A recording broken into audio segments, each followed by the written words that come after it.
What's up everybody? Today I'm going to present you the country that I chose for my project. This country is Ireland, a small island located not so far from the Great Britain's Highlands, which result in them speaking English. But throughout the history, they have been influenced by a lot of Scandinavian words, which result in them speaking a specific accent with very specific expression.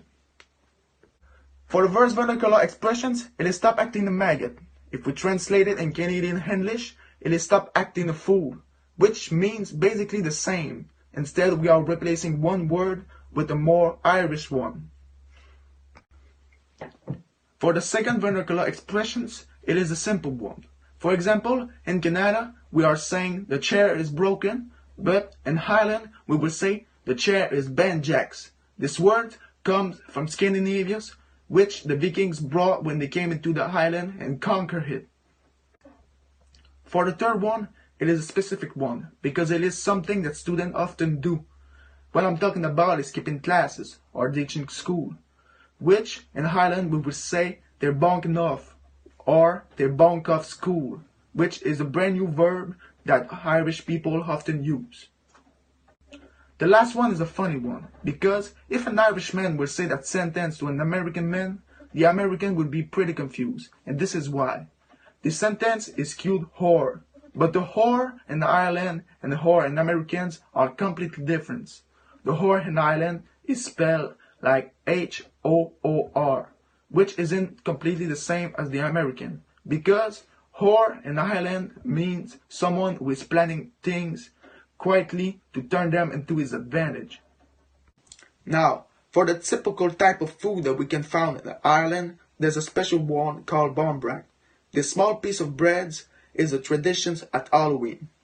We need to insert a lot of things in the bread before cooking it. These things have a different meaning each. So, when you reunite with your family, you need to slice a part for each member of a family. So after that, if in your slice you will find a pea, for example, that will mean that you won't marry for a whole year. Or if you find a corn, that will mean that you will be rich for the next year, for example.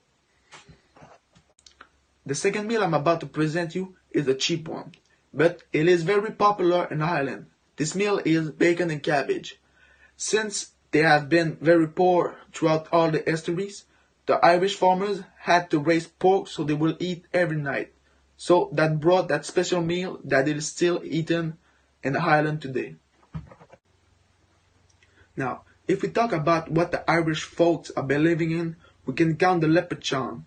The leprechaun is a small guy wearing green clothes who's laying at the end of the rainbow with a pot of gold. If you could find this pot of gold, then the green guy will grant you 3 wishes, which is very important in the Ireland cultures.